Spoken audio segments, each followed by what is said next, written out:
period of subpar growth. Last year, literally to the date, Vincent Reinhardt and I did a paper for the conference, the Federal Reserve Conference at Jackson Hole.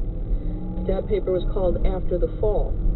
In that paper, we basically looked at the 10 years after severe financial crises, and the overall characterization of those 10 years is that growth is slower, about 1 percentage point slower, and unemployment is significantly higher.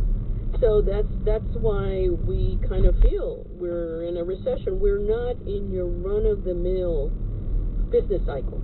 And this time what's different, it seems to me, is it's so hard to see the way out. So many of us are mired in debt. We have no way to make the extra money we'd need to change that. Am I wrong, or are we more boxed in than ever?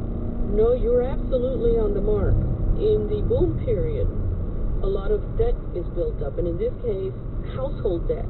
And that unwinding of those debts is not something that happens quickly. This malaise, if you will, how is it different than downturns in the last, say, 30 years? Well, let me make an apropos comparison. The 1982 recession was a fierce recession. In effect, it was the worst recession up to that point in the post-war period. But after the economy bottomed out in the tail end of that year, we had a rip-roaring recovery by any metric. That rip-roaring recovery was in part fueled by the fact that the Fed was able to very aggressively lower interest rates. But also importantly, and this gets back exactly to the point you were making, household debt as a percent of GDP in 1982 was 45%. Household debt right now is